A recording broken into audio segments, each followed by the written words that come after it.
Hey, welcome to the show. You are listening to the Roosic podcast. We are a roots music podcast based out of Nashville, Tennessee, where we talk to the local music scene and beyond. Today we have the Prickly Pear. They are a contemporary Americana duo based here out of Nashville. Check it out.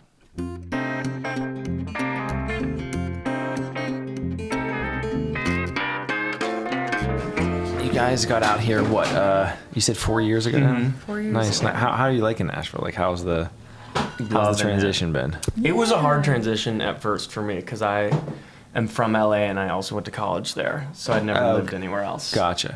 And so it was definitely took some getting used to, I think, at first. Yeah. And I feel like it's also like, it's such a, I really love Nashville. I think it's a really beautiful city. I'm not much of a city guy in general, but like as far as cities go, I like it. But it's even in the time that Brian and I have been here, I feel like it's changed a lot, which is not a bad thing. It's just, it's interesting to like be in a place where, you know, I've kind of lived a pretty nomadic life. When I was younger, I moved around a lot. And so I've never just been in a place for very long. And it's strange to be in a place that's changing so much so quickly. You know? Even since we've been here. Yeah, no, it's wild. I mean, again, it's not necessarily a bad thing. It's just kind of interesting to see that, you know, because I've never been in a place long enough to like To see it just change, like to even just like sit in a place for a while. So it's been kind of cool to like experience that. But Brian, you're cracking a beer already, man. Heck yeah, let's go. Nice. I love it. It's Sunday. Come on. There you go. You gotta like, yeah. We always tell everyone like just sort of like a fist length away is usually kind of like the way to do it. It's I mean we'll work with what we got, but it's always so funny too because like we'll have, you know, we have all kinds of folks in here. We've got obviously a lot of singer-songwriters, but then we'll have like instrumentalists in or people in we'll have like people in the music business and that sort of thing. So it really does run the gamut, but it is funny too because, you know, you're accustomed to a lot of the people that you have in here that you're hanging out with are used to having microphones in front of them. Yeah. But it's like a different thing when you're just hanging and talking as opposed to like being on stage. So some people, you know, they'll be talking like that. Yeah. It's a huge pet peeve of mine. It's honestly just entertaining more than anything, but you know, we managed to figure it out. So you guys got here like 2022 somewhere around there. Mm-hmm. So you were saying you're from LA, right? Yes, Santa Monica. Okay, cool. And you're from Pennsylvania, right? So how did you guys meet? Oh, we met in school actually. Oh, okay, nice. We met when we were both at USC. I was a sophomore and you were a freshman. But you taking a gap year. I am older. So, But she was in the grade above me. I'm not Cradle Just Robin. to clear that up. But we met. We were in a songwriting class together. And if this dates us, I think it probably will. But I sent Mason a Facebook message Nice. to say, hey, we should write a song together. We had not even interacted. Yeah, we had never met. That's a bold move right there. I like it. I like Too it. shy to ask in person. I tried to work up the courage, but I couldn't get there. And but- the song we wrote was Piece of the Sky. Yeah, that one we played. Oh, very Yeah, cool. That's yeah. fantastic. So you guys met in college. How, you know, that can be a hard thing if your whole life, I mean, it seems like you were saying your whole life was that part of the country. Like why Nashville? How did that come about?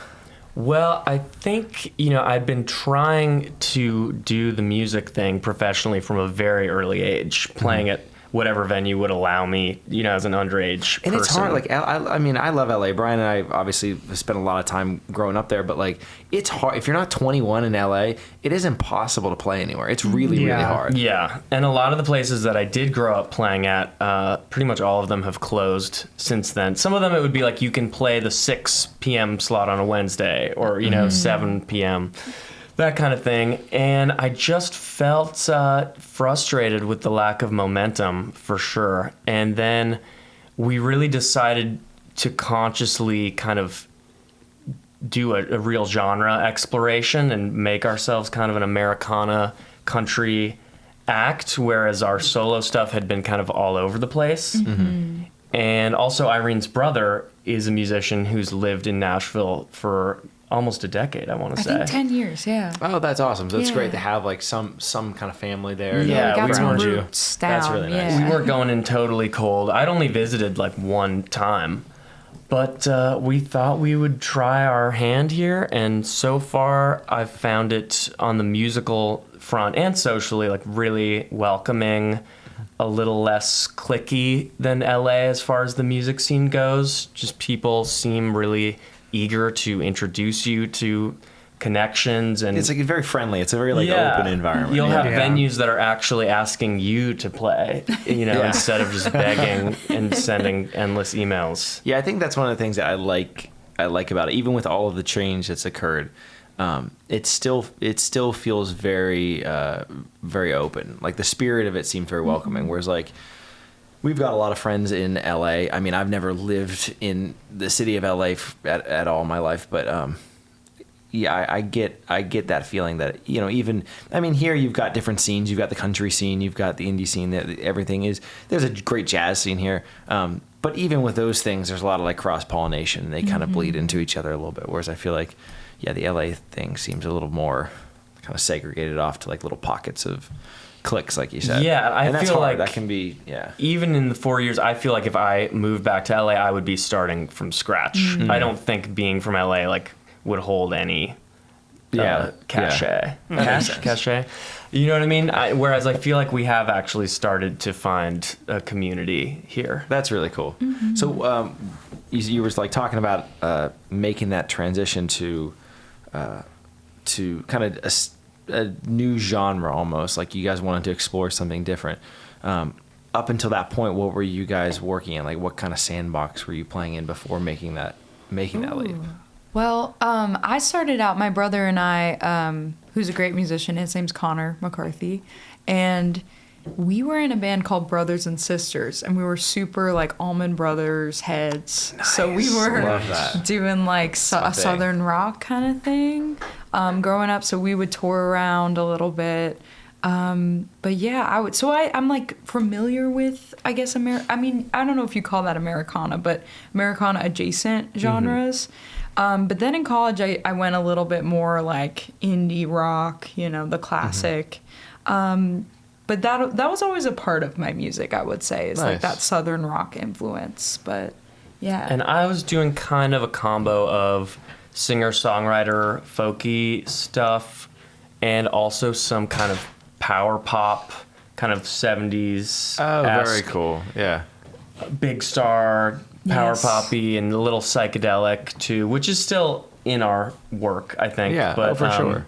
Kind of 90s indie songwriter influenced, but it was a little all over the map, which I think was probably contributed to, finding it difficult to kind of find a niche. Yeah, I always find it's interesting. Like Brian and I talk about this a lot, but a lot of times it's interesting with a place like Nashville where you have folks come here and then it's like the environment molds the art that's being made, which I guess is like always happening in one form or another. That's kind of always just a part of how you go about those things. But it's strange to think about here because I do feel like a lot of times people can, like, if people aren't careful, they can kind of fall into that trap of like losing the Allman Brothers, if you know what I mean. And Totally. so I always think it's cool when you can find artists who obviously, like I said, that thing's gonna be at play if you're in that environment. It's gonna affect you. But when they can retain all that other crap, I think that's really cool. And it's a hard balance, I think, for some folks to, because you can kind of get lost in it. I honestly think every song and every recording we do is about finding a balance between kind of the more idiosyncratic desires, just. But we're never. Like, if we want to put a drum machine in something, for instance, or something a little more out of left field, we'll do it. But we kind of like to find a balance between kind of our weirder impulses and our traditional country influences. It's nice to have something to ground you, I guess. Yeah, it's nice there are definitely times when we'll start out a song and it'll have, like, eventually I'll be like, I'm going to change that augmented fifth to just a dominant seventh chord. You know what I mean? Simplify a little bit. Yeah. And you kind of find like the rules to the sandbox you're playing in. And that's one of the things, like, we have a lot of country artists in here just because there's a lot of like traditional country, and also I think a lot of our friends, just that's the lane that they're in here, is the traditional country. realm, and it's interesting to talk to those folks and kind of hear everyone get to that place through different routes, where it's like you learn like what works in this particular world of music. So it's kind of cool to see like those roles. But so you got here. How did you find like the transition to go from LA to here? How was that? For me, it was pretty easy. I like pretty immediately got like a customer service like serving job, so made friends Nice. that way. And we stayed at my brother's place for a while. We were like in his like basement basically, but quickly rented a place. And yeah, for me it was pretty simple, I will say. Like I was used to kind of moving around, not as nomadic as maybe you were saying, but going from small town Pennsylvania to LA. Definitely was like used to big transitions, so Yeah. I think I was a little bit more ready for that. Yes, and having each other, we'd already been together as a couple Yes. for 5 years and lived together through Yeah, that's lockdown. gotta be awesome to have like a battle buddy. You know what I mean? Like to have someone Definitely. like you're doing this with. Absolutely. That's Yeah, nice. that made the move a lot less daunting, but I think it was for me harder than I thought it would be. Not to get too dark, but I do have mental problems. You know what I mean? So I had to, for sure, same. I had to up my Lexapro dose pretty hardcore there. And it was, I was leaving behind family and a lot of friends that I had grew up with. I have friends from elementary school and high school. And I think, it was harder than I thought it would be. But on the musical front, pretty immediately we started getting gigs and getting offers and meeting people that we wanted to play with. And then we got a dog, and I think that honestly helped a always lot. helps, yeah. Totally. To ground you and just discovering the places you like to eat and walk around. And I think definitely past couple years, it's really felt like home. Yeah. Do you think when you were kind of getting together as a musical unit and trying to do the duo thing, were there other musical duos that you were kind of pointed towards, or was it just or was that not really entering into the equation? Was it just let's just do this thing? And I guess we we were thinking about duos and modern duos, especially in Americana. I mean, the Civil Wars comes to mind just because, they're kind of the archetype, and maybe like Milk Carton Kids, like I think those guys as well. But Shovels and Rope. Shovels and Rope, yeah. They're not. I don't really listen a lot to like the Civil Wars, but when I'm trying to think like a professional, when I'm really sometimes you have to put on that hat. Well, it's almost like know? it sounds weird, but it's almost like there's like the musical component of it. Like, okay, what are these people accomplishing musically, and then there's like the business model side of things. Yes. Which sounds And- kind of like weird when you say it like Yeah. that, but it's true. I mean, there's the business model of how are these people Yes. these people making this work in this particular genre, and then there's like what are they doing musically? Yeah, you can't pretend that, you have to think about it if you're trying to do for what sure. we're Yeah, doing. yeah. And so we kind of thought, there is a Civil Wars shaped hole in the world now. We don't know what, we don't really know what went down there. I've heard some rumors. Brian, and let's some get him on the tea. show. We'll Yeah. clear this Yeah, up. exactly. There you go. But you Exactly. could reunite them. We did feel that there aren't too many duos, especially duos of, romantic partners and such. And we just enjoy playing and singing together and dividing up the workload too, both creatively and all the less fun businessy stuff. And then as far as musical influences, country especially has a history of legendary duos. True, yeah. I'd say Graham Parsons and Emmylou Harris is a really big one for us because they have the kind of like West Coast cosmic country thing. And then there's George Jones and Tammy Wynette. Of course, grew up on Johnny and June, Loretta Lynn and Conway Twitty. The list just goes on and on. When did you guys find out? Because I love the sound of your voices together. I think your voices sound you so much. fantastic together. Definitely, yeah. When did you find that worked? You know what I mean? Like it's one thing to like sit down, like try and like co-write with someone or jam with someone. It's another thing to like like I like just musically, I like the way that this sounds, you know? Yeah, I would say during COVID, for sure, we were deep in lockdown, and we decided to do little live shows just on either one of our like Instagrams or Twitch. We started doing that just to sort of pass the time and have a community still. And Brian and I were drunkenly doing that in our house at the same time. Totally, yeah. There's probably less making out going on, but like, you know. It was a little drunken. It was a little drunken, for sure. Yeah. But we called it happy hour. happy hour, I feel yeah, like exactly. everyone was a little drunken during that time. Sometimes we'd be doing it and I'd be like, I need to stop now. You know what I mean? But yeah, it's true. We were playing a lot of covers, and because the thing is, we wrote Piece of the Sky the first time we ever hung out, but then we realized that we really enjoyed hanging out, and so we would continue to meet up in the practice rooms where the piano was, but not get anything done on the work side, on the creative side, and we really didn't pick it back up again seriously for several years. Yeah.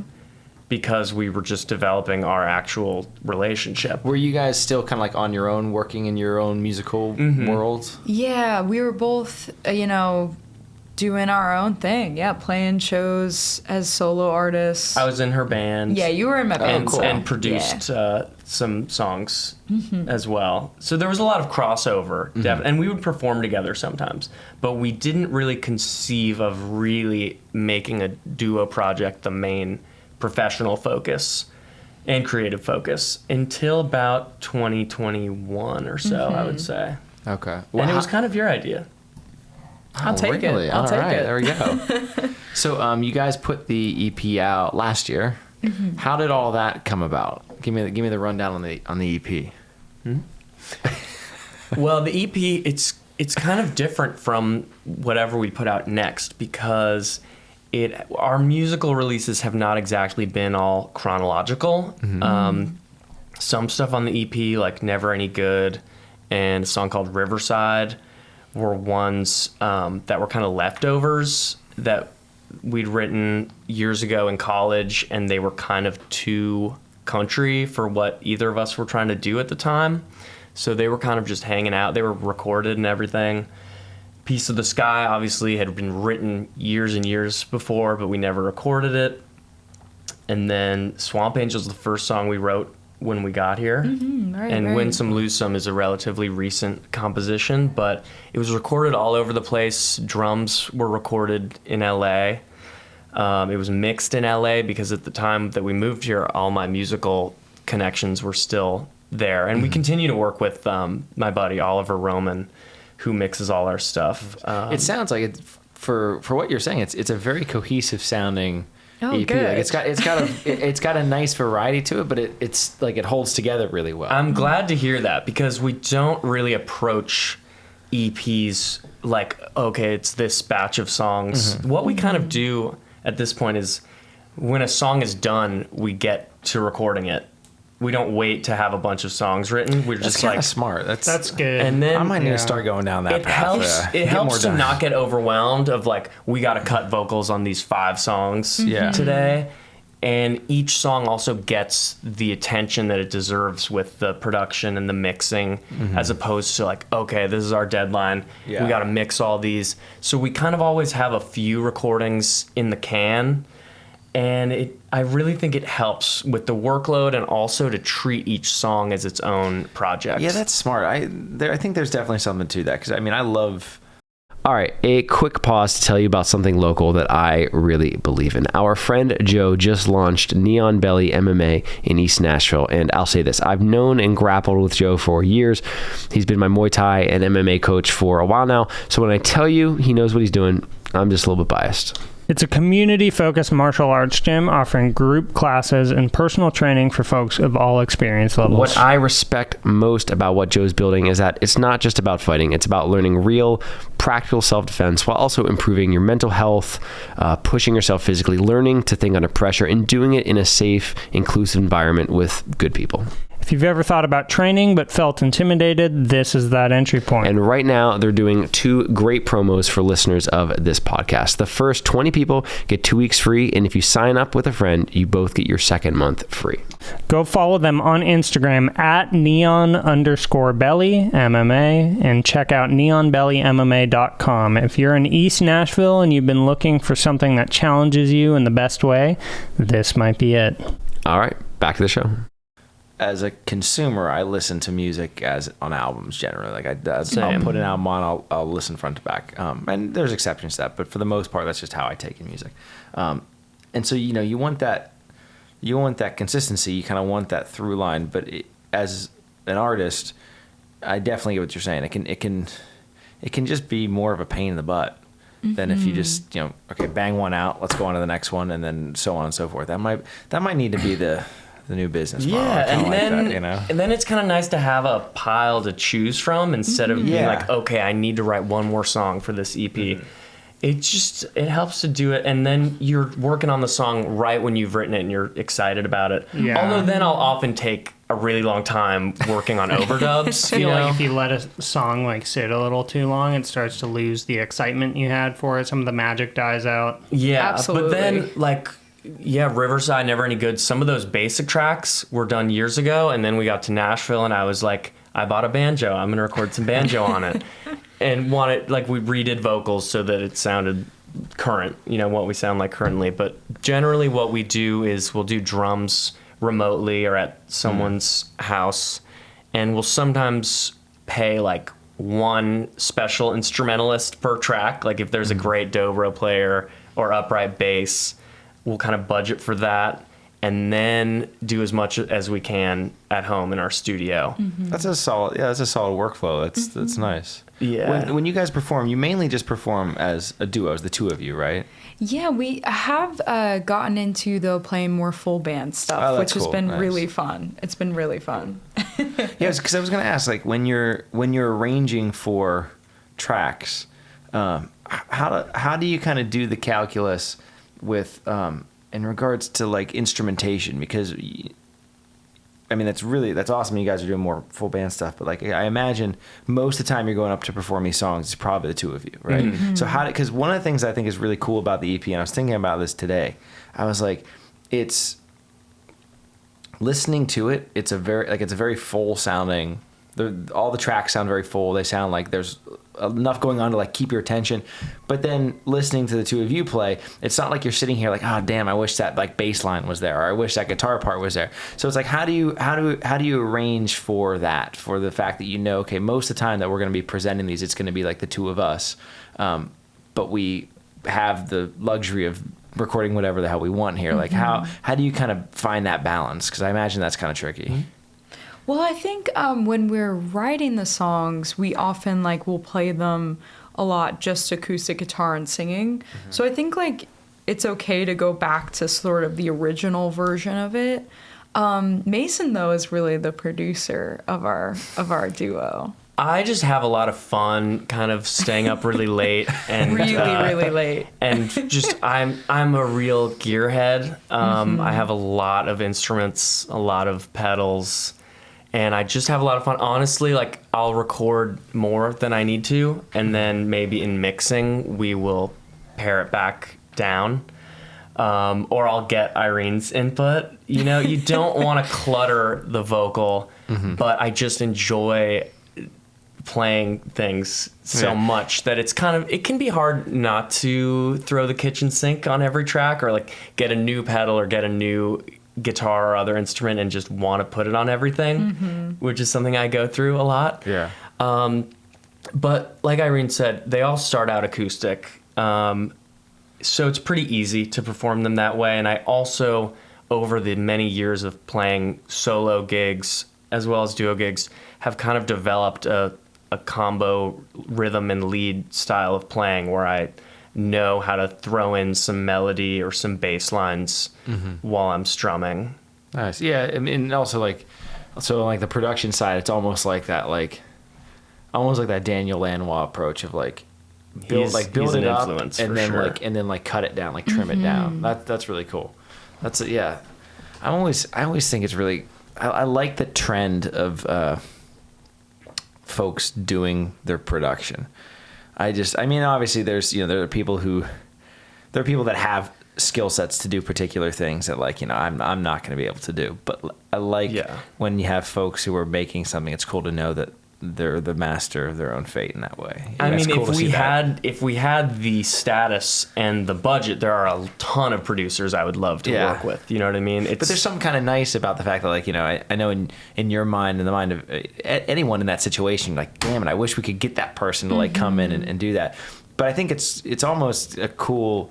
It's almost a cool thing that you can't, because then it forces you to be okay. What are you creatively bringing to the table? I think that's we don't have the budget to. Unfortunately, one day I would love to get 5 or 10 people in and record it the old-fashioned way in a big, great-sounding room with a lot of bleed everywhere and everyone just playing all at once.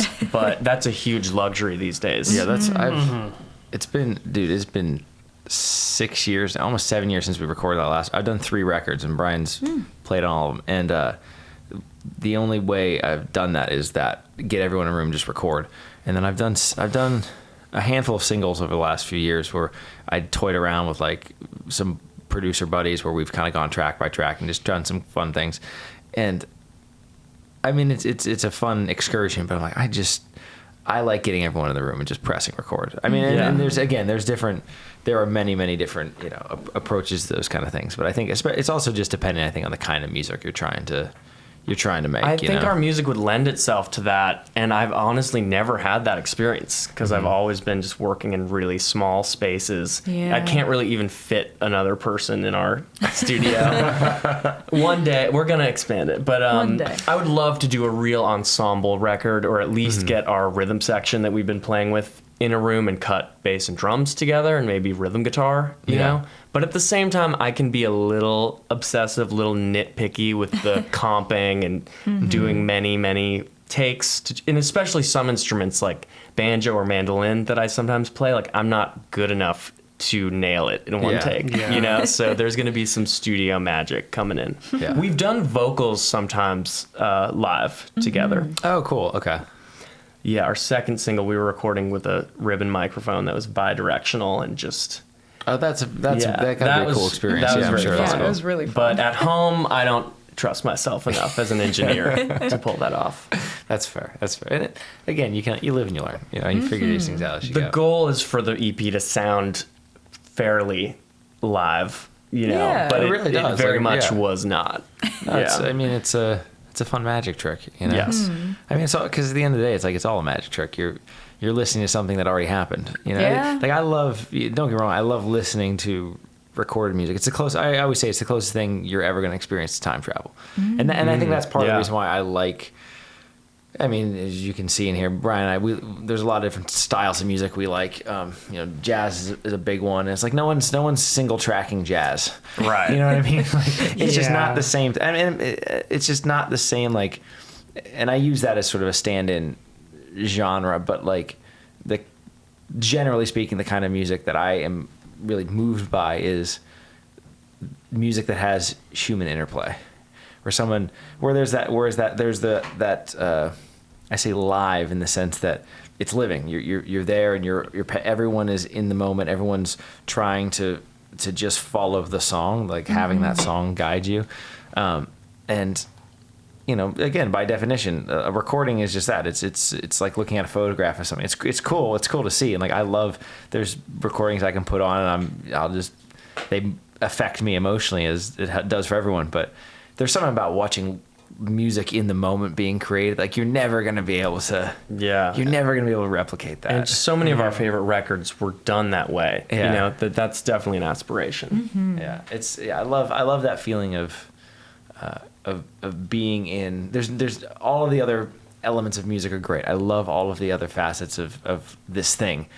But the thing far and away that I love the most, it's that drug that you just go back to every time, is when you're playing something live in a room with someone, or to someone, and and it's there, and you're just having to you're on autopilot. You're just having to follow the thing, and that's the thing for me that gets under. I love songwriting.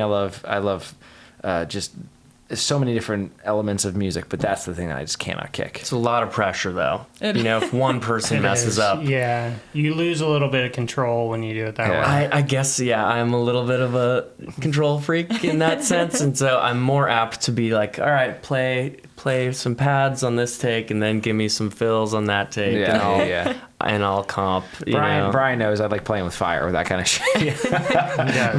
very much to Brian's chagrin, Yeah, this kind of thing where we just record a little acoustic duo thing, that's the closest we've come to capturing that, Well, it sounds fantastic. Maybe fantastic. We'll do I'm really an excited. Unplugged EP or album. That would be cool. That would be really cool. That'd be awesome. Yeah. So I'm curious, what's the sort of what's the musical background for you? Because you were kind of giving us a little rundown on some of the stuff that you were into when you were younger. I'm always curious what 12-year-old version of you listens to. You know what I mean? Like I always think that's the kind of stuff that like it's always in there. Like I find that window for people, that like 10 to 13. That's when like everything's downloaded. Yes, totally. Yeah. Like everything That's that you're true. going to do, it's like, and don't get me wrong, I find new awesome shit every day. And doing this silly show it's awesome for that too, because we get to like get all these cool, like we get to be exposed to all this other music. But I find that like the DNA is kind of made up in that window when you're that age. Like what was the stuff that was getting you into music at that age? Ooh, for me, well, as I said, like Southern rock for sure, but I was definitely a little bit like of an emo teen. So Nice. I was like, Nice. Evanescence. Like that was like one of my first That's records. Alexa's jam. Yeah. Yeah. There you go. She's all about that Oh era. heck yeah! Oh my gosh, yeah, that whole era of music, I was like super into that. Nice. Yeah. My Chemical Romance. Yeah, My Chemical Romance. I'm seeing them when they come to Nashville. I'm very excited. Heck yeah. Nice. But you I had a big Green Day phase Hell yeah. as a As we- tween. as I feel all like did. everybody, As we all did. Come a- on. anyone around our age did. I teach middle school, and Oh, they're nice. still having a Green Day phase. Oh, Yeah. that's awesome. Everyone goes through that's that. great to hear. That's a really couple good years to hear. ago, we saw them do Dookie and American Idiot in full, and it was awesome. phenomenal. It was so They good. had more That's energy awesome. in their 50s than I've ever had in my life. Seriously incredible. Yeah. Incredible performers. So that was really big. But I think also we're really lucky. Like both of our parents, we grew up with being exposed to really cool stuff from our parents, and not everyone I think gets that. Yeah. Yeah. That's awesome. Yeah. Like my family, the CDs that were in our car were really cassettes even. Were like Blood on the Tracks, Car Wheels on a Gravel Road, Lucinda Williams, the Johnny Cash, Rick Rubin, American recording stuff, because that was when that was going on. Yeah. Loretta Lynn's comeback album that Jack White produced. And I didn't know, these were country artists that were like in their 70s, and I didn't know their original like hits. I was hearing the kind of 2000s revival. But yeah, my parents were really into country. The Highwaymen, that was my mom's favorite, Waylon Jennings. And then a lot of like 70s singer-songwriter, Laurel Canyon-y kind of stuff. Oh, very cool. Jackson Brown, Cat Stevens. Yeah, that stuff kind of came later for me. I find I didn't grow up with a lot of the. There was some of it in there, but like the kind of Jackson Brown world, that kind of stuff. I didn't. I found that stuff on my own later, and I love that stuff. There's a So Sirius good. XM channel called The Bridge, and that was Shout out to the Bridge, guys. I don't tend to listen to it myself, but that was what my mom had in My the car mom too. frequently, Yeah. and it's a pretty specific. It's kind of like singer-songwriter meets Soft yacht rock. rock. Yeah. Soft rock, yeah. Soft rock, yacht rock. Todd Rundgren. Yeah. Yeah, it's funny because I was thinking about that. Like, so I love songwriting. That's just I there's something about that magic that I'll never kick. But I was thinking about it. I'm trying to think like who the first songwriter is that I recognized as that. You know, because I grew up with much the same music, but I didn't really think of it in the same way. You know, like I think maybe someone like Tom Petty or something like that. Because then there's Don't like get me started. Yeah, then there's that age where like you start to find like, oh, like I think for me at least it was stuff like, you know, he was a huge one when I was younger. CCR was huge. That kind of stuff I think was big because I started to recognize the. I love the music I grew up with, but you start to recognize like, oh, these people are doing something. Like this is a process for them. Like, you know, I listen to those American recordings all like growing up, or like, you know, there was Sam Cooke was in the house, like the great fucking music, but like I wasn't sitting there like, did Sam Cooke write this song? Like it just never like Did you entered my see Tom mind. Petty play ever? No, the closest I ever got, I've been very lucky with the artists that I love that I've gotten to see, and he is the one. He is the one I'm really sad I never got to see. Me too. I saw talk him about it all the time. He's the unicorn. He's the one that got away from me. I actually our freshman year in college, he played Fenway Park. Dang. And I sat outside and listened to it. But that was the closest I ever got. That kind of counts, though. Yeah. I feel I had like It's close, so it's close. many, Close enough. like living in LA growing up, like my mom would buy me tickets to any concert I wanted to go to. Like they just like, Well, my damn. parents like understood the value of music. And if I wanted to go to a show, I could go, you know, which is a huge privilege. But I took him for granted and I never went. Aw. He played the Hollywood Bowl a week before I thought he he was died. always going to be there. Like I thought he was always going to be there. And when I look back, like there were so many times, like I'm kind of obsessive about it, and it's a huge regret. of I mine. would say once But a week. honestly, we so, probably, yeah, I just bring it up apropos of nothing. Well, it's like Seriously, I love Prine. I got to see Prine a million times. Like I love.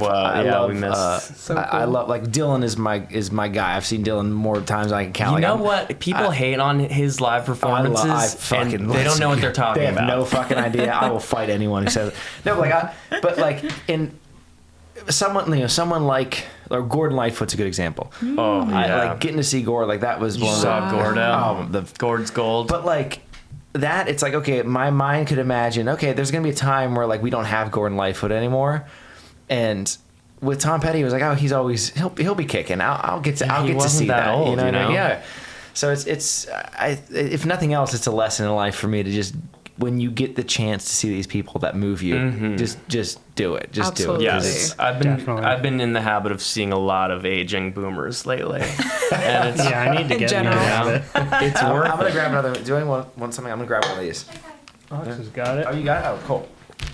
Gracias. Yeah, I haven't. I had a stretch of time where I just didn't go to that many live shows, and lately I've been. That's like, I'm trying to get tickets to whatever I can. It makes life so much better. It really does. Yeah. And everyone comes through Nashville, you know. Yeah. Yeah, for sure. Pass that Oh, down. thank you so Good. much. Thank you. You guys want anything? I think I'm good. Yeah, Okay. thank you. I'm guys. chilling. Thank you. Yeah, it's. I love. Like I say, I talk about this all the time, but so I apologize if it's so funny that we have a show where like we've done enough of these episodes where I can like apologize to the audience for telling the same story. Like I just think that's funny. But I like when I was a young kid, I think I was probably about 12. I went and saw Taj Mahal with my dad and one of my brothers, and I love Taj Mahal. But that was the first. I remember just like watching his right hand and like not blinking for like 2 hours, and that was the first show that I felt like this show's for me. You know what I mean? saw Like, him going to last see- I'm year going to see- oh, because yeah, I had haven't that seen him in thought, a like he's while, playing, yeah. and I was like, this is, I gotta Yeah. go. I mean, that was close to 20 years ago now, but like I would, yeah, it's been a hot minute since I've seen him. I'd love to. He put out a record a few years ago with Ry Cooder, and Ry Yes. is what I have never I've seen met Ry him. Cooder. You have? Yeah, Oh. I've seen him play. He's I a used to hero work of at a mine. guitar shop in LA, and yes, He's I've amazing. encountered him. Yeah. Yeah, he's asked him one of my about his favorites amp. of all time. Yeah, Yes, he has just one of the most just amazing sounds. Like not guitar tones, just sounds. Like there's nothing. everyone like, is copying his guitars these yeah, days. exactly. though. Yeah, it's wild. But I love the sound of him as a musician. Oh Like, yeah, it's and he's a Santa Monica cat. yeah. So I love is his he? voice too. He's got a beautiful voice. I do as well. Yeah, A lot- and a his lot of people son. He sleep on plays his with voice. his son, who's Yeah. a drummer, percussionist. Cool. Yeah. But yeah, he put that album out with Taj a few years ago, and it was fantastic. Such a good record. I've encountered people that I forget about, and then I see, like the other day, like J.D. Souther. Oh, that yeah, songwriter. yeah. I'd had an interaction with him that I completely forgot. But most of our favorite people are dead, and were dead when we got into that. Yeah, So yeah. I mean, like, Same. for us, like, Yeah. Elliott Smith is my be-all, end-all, just my absolute greatest of all time. Yeah. And I was 7 when he died. So, Yeah, like, never even if I had had a seen him, chance. it wouldn't have really registered, I don't think. Yeah, it is there's something about that. Like I feel very lucky again with the folks that I have seen. But like I love traditional music. That's like I went to school for like American roots music and for music business. Oh, so cool. like most of the people that like I study, they've been dead for a long while. But like it's that sort of in between where you're What like, about you? For What did you study? Jazz? yeah, guitar performance. Nice. Yeah. Nice. Not a lot of jazz, but a lot of everything. Yeah. yeah, you went for just guitar. You were like, Yeah, pretty much. Hell yeah. Yeah. that's why you're a better guitar player. Yeah, I was a songwriting major, so I didn't have as much guitar tutelage either. I'm working on it. Not really, honestly. No, you I've kind of are. plateaued as a No. player. But what was I going to say? There was an Americana ensemble class at USC that we were both in at different times. Really? Yeah. But that was kind of nice. That was But, fun, You know, with yeah. country, most of the guys that are really influential for us have been dead for quite a while. yeah. Although George Jones didn't die till 2013, miraculously. Shocking. Yeah, So he was around for a while. Technically could have seen him. But, you know, I'd rather that, like Hank Williams Sr., like I would never gonna see him, you know. Well, no. He died in 1953. The goat. So The country goat he right is there. kind of the goat. So it's Yeah. kind of nice. Whereas Tom Petty, I'm like, I could have seen him and I Yeah, didn't. that's what I mean. So that makes it way like, worse. Yeah, exactly. It's like out of your. Yeah. It's like just out of your I'd grasp. rather have someone that died 50 years ago or 70 years ago. So it's not a thought that, like, you know, Yeah. there's nothing that I could have done. You guys talking about this makes me realize I need to like go through the list of all the artists I listen to. I'm like, okay, which one of these guys is gonna die soon? I need to make sure I don't make that mistake. My mom and stepdad got us tickets last summer to see Willie Nelson and Bob Dylan. Oh, that was a That big was a great. one for me. Yeah, that was a great tour. I'm not saying they're gonna die soon, but Willie's like 93. Knock on So wood. Come on. Yeah. It's interesting too because I think like when you there's artists that you go see and you go see them and you think, okay, well, it's like I'm going to like pay my respects almost. Like, you know, like I love Willie. Willie is such an amazing artist. And you go watch Willie, and don't get me wrong, it's beautiful. It's beautiful music being played, and it really does a phenomenal job. But it's like and I feel bad. Like I don't want to use him as an example because I don't think he's really doing this. But it's like trying to like reanimate something dead that's not there. You know what I mean? Yeah. And then I you was have really other- impressed Oh with no, I his was too. ability. He is absolutely. I'm not using him as a stand-in for this because I think he doesn't. I don't think he does this at all. But you go see some artists and it's just like I don't want to go. I don't want to go see the Stones play at 80. You know what I mean? Yeah. Like play like the way Although that the I've record heard sounds. the Stones actually are still pretty good. Okay. I've heard I that bet they too. can. I bet they can pull it I never off. saw them, but But then you have other artists who, at that same age, there are some who trying milk to it. my keep. God. They milk it for way too long. I Oh mean, my gosh, I yes. saw Brian Wilson, and that to me, that's the biggest example of what you're saying. Yeah. And this was like he was touring until a few years ago, but I saw him in 2013, and Okay. it was not. I mean, it's he didn't look like he wanted Yeah, to be it's like- there. and it's The like- band is incredible, but like the show could have gone on without him there. You know what I Aw, mean? yeah. Gotcha. Yeah. Just great musicians. Yeah, I saw Buddy Guy, which I think he died too, right? No, Nobody's still kicking. he Oh, was he in is? Sinners. Okay. Oh yeah, he was in Sinners. Oh, yeah. Yeah, So Robert Plant recently. I heard Oh, that yeah, was that's great. I was funny because he was staying in a hotel, and like we were serving him. He's an amazing person. We meet each other and everything. We're serving him like, here, here's your coffee, and everything like that. And then I got the VIP pass classes and everything because Whoa. he invited from one of my friends. And she couldn't go, and then decided to just tell me like, "Hey, you wanna go?" I was like, "Yes, for sure." Was he I'm jealous you flirtatious? got to go to that. He's still up to his old ways. You want him to be. Come on. Like if Robert Plant was just like dragging, you'd be like, come on. And the band, like all the full band. She got a kiss on the cheek from Robert Plant. He planted one. Did you really? Damn. Oh my god.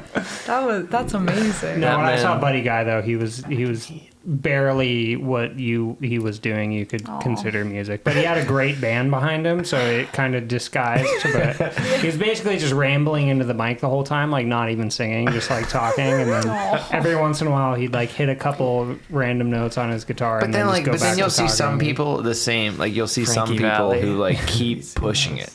You know what I mean? Like and Yes. that to me is the most inspiring thing. in the world. There's, Like when you have people who just keep going forward. You know the Zombies, Yeah. British band? I've seen them like 3 or 4 times, and the keyboardist doesn't tour anymore, but the singer, Colin Blunstone, they sounded incredible. It was very impressive. That's awesome. I mean, these people, I'm like less than half of their age, and they're still getting out there and nailing it. It's Yeah. crazy. So cool. Yeah, there's something to, like, and there's those special shows where sometimes you don't know when the special shows are going to happen. You know, like sometimes you don't know. Like my parents went to go see Tom Petty 3 days before he died. Oh, the ball? They saw and he played my favorite Tom Petty. I say this right now, but there's a million favorite Tom Petty songs. Most days when I get up, I'll say my favorite Tom Petty songs, "Crawling Back to You." I knew you were going to say that. He did that one. And Yeah. he played it that night, and my mom actually was like, she texted me after the show, and because he doesn't really play that one that frequently. Yeah. And she said he played "Crawling Back to You" I tonight. knew It was you were gonna say amazing. that song. And then like 3 Yes. days later, he dies, and she Yeah. was like, I cannot believe that we got to see him, you know. But The place I worked was doing a ticket giveaway. Like literally. No. He played 3 nights at the bowl. I know, hon. Oh, and then there's some shows that you kind of know are going to be special. Mm-hmm. Like I remember I saw years and years ago. I think it was actually the last show that Tom Waits has played. He played Neil Young has this Bridgestone benefit that he played that he does Yes. every year. So and cool. Tom Waits like headlined it. This is probably Jesus. They This don't is do those probably anymore. 15 years ago. Oh, did they stop Bridge doing School, it? yeah. Because I know Neil Young and his wife divorced, and then Yeah, I and know then they she tried to do it for a died. while, and then so I don't. he's done other benefits. Okay. He did one near LA for this other school. And it was all acoustic still, like how the Bridge School ones Yeah. were. And we went with my mom and stepdad, and it was Neil and Nora Jones and Father John Misty by himself. Oh, that's And that really was cool. very That's cool. awesome. And no one. It was all kind of like rich boomers that were there for Neil. Really ragging and on no boomers. One, not at all. I'm musically, I am a boomer. No. It's true. Like maybe not politically, but like musically, I am kind of a boomer. I get along really great with that With generation. Neil Young fans, I'm sad. Yeah.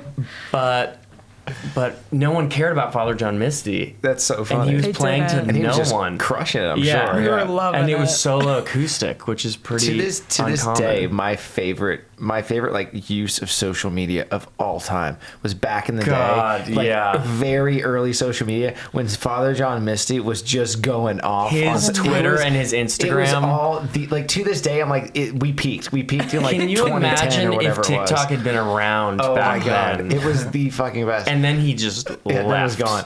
But I remember I going was to see the show obsessed. and it was insane. Like you had like Crosby, Stills, Nash and Young were on the bill, and like I think like Hart like it was Whoa, a wild lineup. dang. And then Tom Waits was headlining the show, and it's like this big like outdoor amphitheater. And he comes out, and everyone just stood up and like stayed standing for the whole show. It was because he never fucking plays, like it's such a rare thing when that happens. And everyone there was like, we get to see Tom Waits play. It was so cool. Like That's those awesome. moments are neat when you kind of like when in the present that okay, this is special. And those are few and far between, but it is beautiful. I think when those things do happen. But, Absolutely. Yes, we go to a fair amount of shows. We try I mean, to. I never get sick of going to the Ryman. Like growing up, I listened to so much music from the South and had never been there, and so it's still kind of a kick for me, honestly. Yeah, I love the Ryman. The Ryman's one of my favorite venues. Not in the world, most but, like, comfortable of venues. Yeah, I will say. Yeah, no, the seats aren't the best. Yeah. Yeah, I saw. They pack them in there. My too. favorite Ryman show I've seen. I saw Todd Snyder played there. R.I.P. Yeah, the man.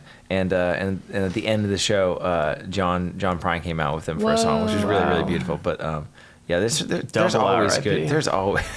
There's always good shows at the Ryman. Like I've seen some crazy like not singer-songwriter country shows there too. They do all kinds of crazy stuff. You're like, this is wild. We saw Wheeler Walker Jr. there. That was incredible. That was so funny. And Oh my goodness. Jenny Lewis might be my favorite show we've seen there. She was terrific. That was great. Yeah, she was great.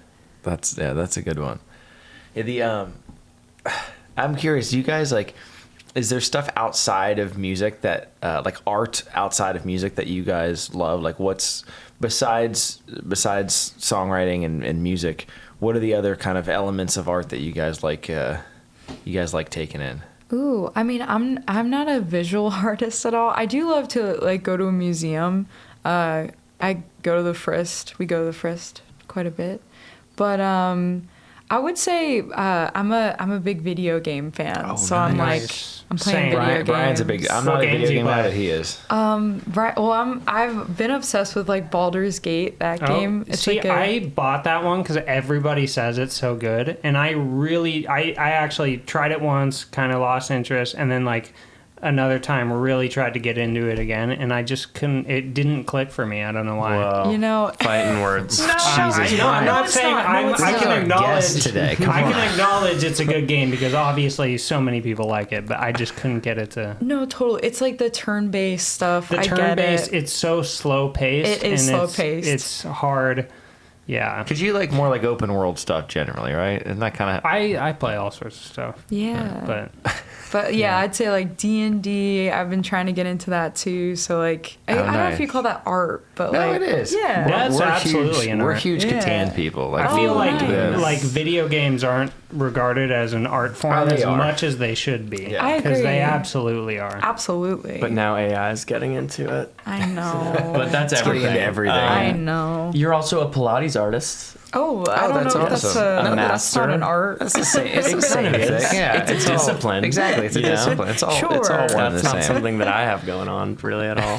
What about you? I watch a lot of movies. Yes. I would say, Yeah. but I'd never want to be like a film bro. You know what I mean? Well, too late. No, but you know the type that I'm talking about. Oh, You know yeah. what I Yeah, mean? get all I'm just pretentious about it. very Yeah. opinionated. I'm not a film bro. I'm just very opinionated. I'm not like I don't really go in for like just like comparing like a PTA versus Tarantino, like that kind of Right. stuff. Yeah. I watch a lot of old movies. We watch a good amount of foreign films, Love that. if you will. Yes. And I also love really good bad reality TV. Oh my See, God, I'm yeah. exactly the same way. I love like my favorite thing in the world, and this is probably includes music, is film, but I never watch TV. Like I just never watch. So when I put TV on, I want like the trashiest like Yes. reality television that I can just be, but just absolutely no guilt, just go I to do town like on. highbrow TV as well. Yeah, some. Yeah, but we We're definitely. in kind of a golden age of TV Oh right my now. gosh, yeah. We Wow. have You know been what? for a while. You know what I did watch, which I don't even know why I'm bringing this up, but because again, I don't watch TV really. It's just if I'm gonna have that time, I want to just sit down and watch a movie. But watched Night of the Seven Kingdoms recently. Ooh. Fantastic, really. I've been telling these guys to never watch. heard of it. So We'll put it on the I list. watched Game of Thrones for the first Yeah. like years ago. I watched the first few seasons, and then it just kind of lost me. And I was like, I'm not a TV person. It takes a lot to like hold my attention with television. Game of And Thrones could have been the best show of all I time. came and back- then it just Oh went my downhill. When I came back, so unbelievably hard. I've never seen a show that's so good become Tanked. so bad. I was I with know. my family That when was that sad. last season came out, and they'd been watching the whole time, and they're like, "We're gonna." So I hadn't seen it in a few years, and I sat down and watched it with them, and I was like, "What in the actual fuck is going on now? Like, where did this show Dude, go? yeah. Like, what happened?" that last season was unbelievable. But then the Night of the finale, Seven everyone Kingdoms. loves the finale though, right? No. That was supposed to be really good. no, No, I was with. I've never watched it, and I was with Irene and her brother and his now fiance, and they were all super into it, and I just was totally oblivious. I was just drinking some beer, and it was on, and We were, like, I remember your screaming. reactions. Yeah. The first, like, up until maybe the last 2 seasons, though, like, those first few seasons Oh my are God. so fucking Incredible. good. Like, insanely good. And then it just, so Watch Night at the Seven Kingdoms, bro. I Seriously, recommend you'll like people it. watch it. Just stop after the last couple seasons. And Yeah, just make give up it- your own Tough. ending in your head. I'm really out of the loop on that one. Yeah, you're not a fantasy- I am kind of a pretentious TV bro.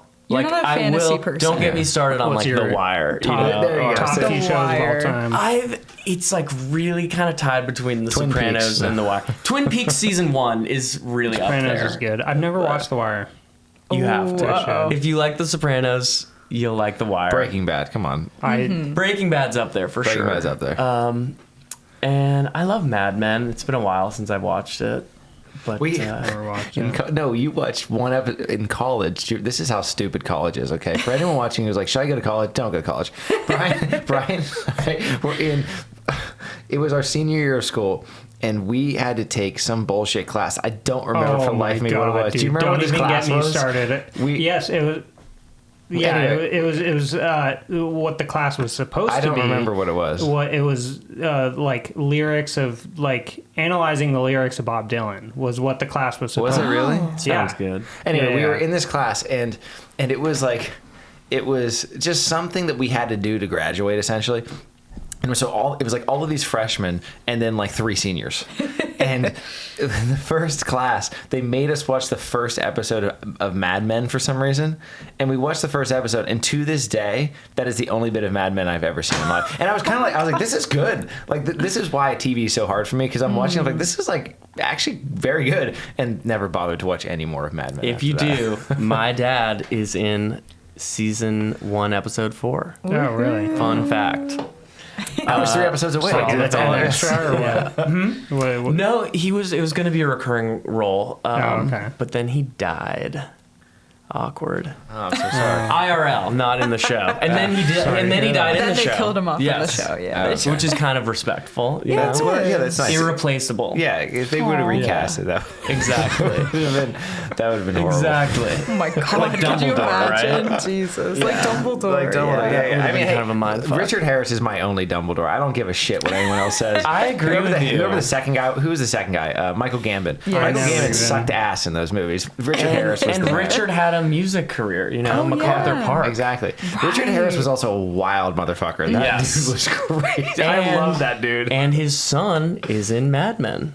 Oh yeah, So his son is in. full Okay, circle. yeah. Jared. That is so funny. Oh Big my time. God, that's wild. Yeah, his son's a fantastic actor. Really He's good. great. It all connects. If you See how I haven't, did that? if you haven't, Brian, go and watch like Richard Harris interviews from back in the day. He'll like show up drunk to these things. Oh, yeah. And like he'll have like black eyes and shit, and they're like, like they like don't know how to like address it on like this talk. It's the best. Talk shows used to be incredible. They did, 70s talk shows is just like, it's incredible. The kind Yeah. of people they had on and just freewheeling. It's more like a podcast, you know, Yeah, it really Yeah. is. than what late night is today. Yeah, it's we're in this weird time too, where like I used to watch for years and years.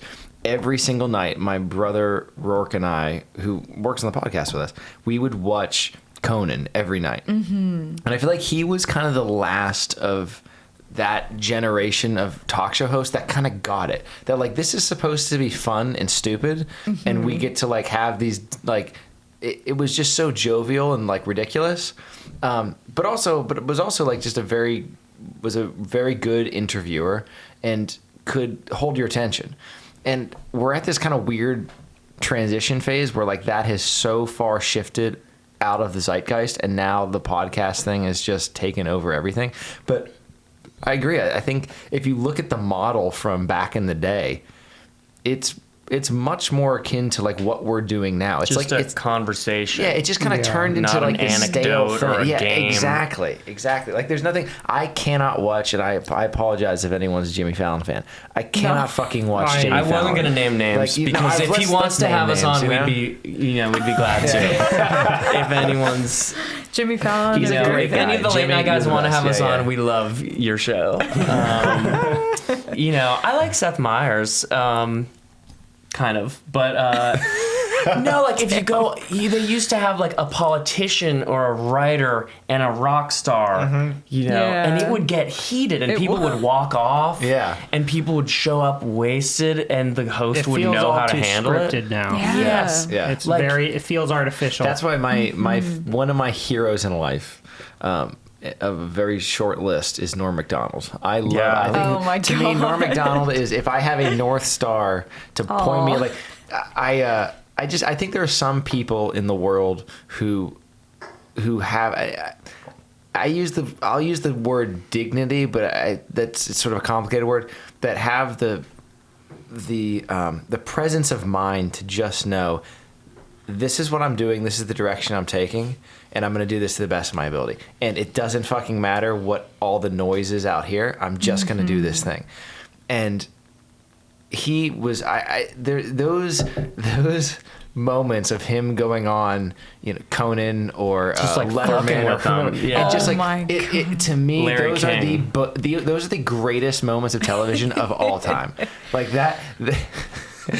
When he goes on Conan and he's talking to Courtney Thorne Smith is in this, she's in this movie with like Carrot Top, Oh my God. and he was like the guest beforehand, and he's just sitting there just shit talking this movie to no end, and it is the funniest thing. Like, there's nothing else like that, and some people like that will just, you can't contain them. You know what I mean? Like they will just go for the throat every time. Absolutely. And I love that You guy. don't to have death. enough loose cannons these don't. days on the talk You need shows. some more crazy people. Yeah. Yeah. You need some more crazy people. Yeah, the God, he's got the moth joke is Oh my my favorite. God. In college I would get just abhorrently drunk. And I mean, I'm sure it was funny when Norm told it, but it just was never funny when you told it. I would go to The parties at problem college. with this joke is the setup for the punchline takes like 10 minutes, and it's exhausting to listen to it. I'd get it to like 20, 30 minutes. It was insane. I I would just like show up to listened parties in- drunk yeah. and just try and tell this joke, and everyone would be like, and I would think it's the funniest thing in the people world. love And I'd be it. like, shut the fuck up, dude. What the hell are you doing? Yeah. Rest in peace, Norm. Yeah, True. for I love you, real. man. I Pour love one you. out. A Canadian. Yeah. Facts. There are some really phenomenal Canadian artists. I know we give them a lot of crap. Gordon but they've got Lightfoot. Gordon Lightfoot. Yeah. All of I Neil. find all of my favorite artists. A lot of them are Canadian. Joni Whether- Mitchell. the band. Yeah. I mean, they're Rush. most of the way The there. band is Yeah. goated. Yeah. Like there's a lot of phenomenal Canadian artists, and I feel like they sort of fly under the radar a little bit. I don't know why that is. They're just Something in the maple they're syrup. interesting. They're interesting people. All right, we want to take a second to thank one of the sponsors of the show, Ear Trumpet Labs. If you've watched the live performances we film here on Roosic, chances are you've already seen their microphones in action. We use their Delfina mic all the time in the studio, and honestly, it's become one of our favorite pieces of gear. Ear Trumpet Labs makes handcrafted condenser microphones that are designed specifically for acoustic music and live performance. They look incredible on camera, and more importantly, they sound amazing. They're built in Portland, Oregon, and you can really tell there's a lot of care that goes into them. So if you're a musician, engineer, or venue looking for a microphone that both sounds great and looks great on stage, definitely go check them out. You can learn more at eartrumpetlabs.com. And a huge thanks to Ear Trumpet Labs for supporting the show. Now, back to the episode. What do you guys kind of have going on next? What's next on the agenda for you guys? Well, we got couple like short stints of a tour this summer, so we're calling it our honeymoon tour, and because we got married in November, so we're doing, I think this coming week we're doing Memphis and Alabama. Oh, awesome. But yeah, we're going a bunch of spots. That's kind of Yes. our main thing this summer. This Friday we're gonna be in Memphis, opening for a great songwriter called Dan Montgomery at a place called Murphy's, and then we're playing in Coleman, Alabama, at a Puckett's location. Been doing a lot of shows with Puckett's, and next month we're going to Cincinnati. We're gonna be at Arnold's in Cincinnati on May 16th. And then in the summer we have some more out of town stuff, some North Carolina and Georgia. Just really, we've only been playing around Nashville pretty much since we moved here. We haven't done a lot of out of state or even out of town stuff. So playing some different places in Tennessee as well. And we'll be posting about that. Yeah, focusing a lot more on the live performance. But we're also recording a few new songs right now, working on the next EP. Heck yeah. About halfway done, maybe. Yeah, this will come out probably about like a week and a half or so. So if you're listening, go check them out if they're anywhere near you. That's killer.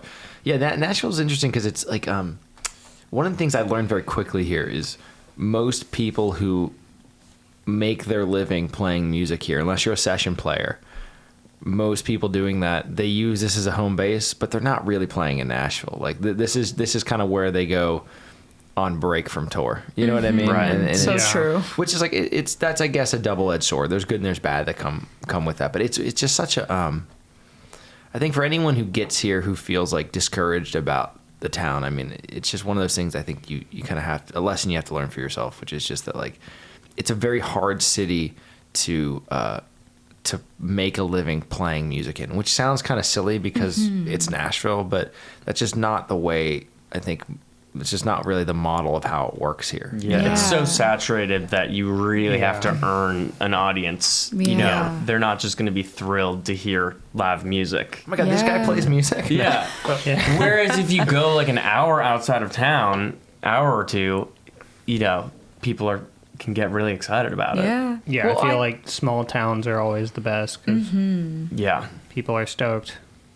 Yeah, so we did a couple tours back in the day, years ago, up the coast in California, but we have not really done that since moving here, and I really have not explored that much of the South in general. It'll be my first time in Georgia, North Carolina, Alabama. Never been to any of those surrounding states.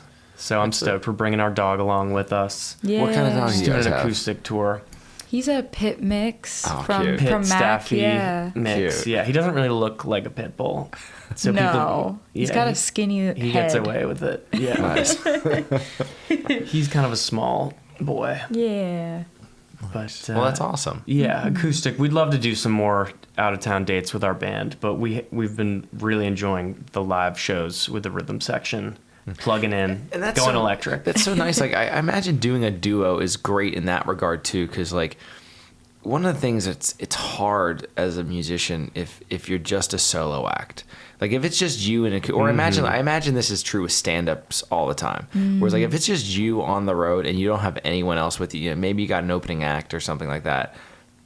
That's got to be miserable. Like one of the reasons why I love working with Brian is like you get to go on the road and do something, and okay, well that 98% of the time that you're not on stage, you gotta enjoy the process. And if you're with someone that's gonna make it miserable, then like okay, then I don't care how good it is on stage. It's like you're just kind of like wasting your time in my head, you know. So it's yeah, like, we split up the driving. yeah, it's so nice. We enjoy, you know, we're listening to like podcasts on the road, Yeah, totally. and You fall obviously- asleep. Yes, I do fall asleep in the car a lot. And also from a performance standpoint, you know, if one of us, our voice is getting tired, the other one can sing a couple songs. Or likewise with like the banter aspect, interacting with the crowd, we can we're obviously as a couple, you know, we're really attuned to each other's feelings and energy. Try to be. Yeah. So, it takes a lot of the pressure off as a performer, and like you said, just the travel aspect. Yeah, totally. Yeah, it's music is an interesting. It's such a funny thing with music because I don't feel like this happens like if somebody runs another kind of business, I don't know, like it could be like insert whatever. It could be a baker or an exterminator or whatever. Like people imagine, okay, like there's a whole world of shit you have to do when you're not baking or going on a call to help exterminate. I don't know, but like people know that there is a world of pain involved with that. Like those are very involved things that you're doing. You have to run a business. You have to. Whereas with music, for whatever reason, I feel like people, okay, they can imagine when you're on stage performing, that's your job. But then all of the other 23 hours of the day, people can't really register that, like, oh yeah, there's all of the other shit involved in doing this. You have to you have to practice and know how to actually put on a show. You have to get your dates together. You've got to be emailing a bajillion people. You've got to do all your like your social media content and promotion. You got to do crap like this. Like it's such an extensive laundry list of things. And for whatever reason, I think in Nashville that's just more in the air because everyone's kind of in that world. But most people in the country and just in the world, they don't think of being a musician in that way. Like they're much less sympathetic to all of the other crap that's involved with doing that. I think other countries culturally have a lot more respect for the arts in general, especially in Europe, or like people that are big in Japan. That's kind of a cliche. Yeah. But I've never played in Europe, but you hear about like, wow, like we went and played and they fed us a meal and put us up for the night. Yeah. It's like all inclusive. Crazy. But yeah, trying to focus on booking and writing and recording and promoting, it's hard to focus on one without, having it be at the expense of another element. Yeah. Like you hold up recording and you haven't posted anything on TikTok or Instagram in too long, or you're writing and you haven't booked a show in too long. It can be hard to balance all of those elements. You kind of learn at a certain point that like the skill sets that succeed in doing this aren't necessarily the skill sets that are hyper specific to being the best guitar player or being the best performer or songwriter, whatever, what have you. But it's those skill sets that allow you to change those hats with the most efficiency possible. Like if you can juggle the most balls, that's probably a good position to be in. And I think that's hard for people to. That's hard for people to deal with because you fall in love with this thing and you just want to do that thing.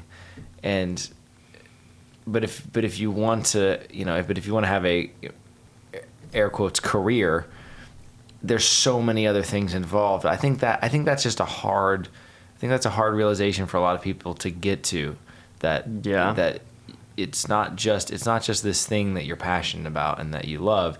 There's all of these other elements that are at play that you have to be able to manage simultaneously, and takes such a toll on people, especially because people go into it with such an exposed heart because they love doing this. I mean, like I'll do this forever. It's just a part of who I am. I love writing songs and playing songs, But if you want to, get paid doing it, it's a job, and that's not a bad thing. I think that's a beautiful thing. It's just you gotta learn how to treat it as a job, and it's we try and divvy up the chores. Yeah, that helps equally. For sure. It's very helpful to have you posting a TikTok while I am doing 15 banjo takes.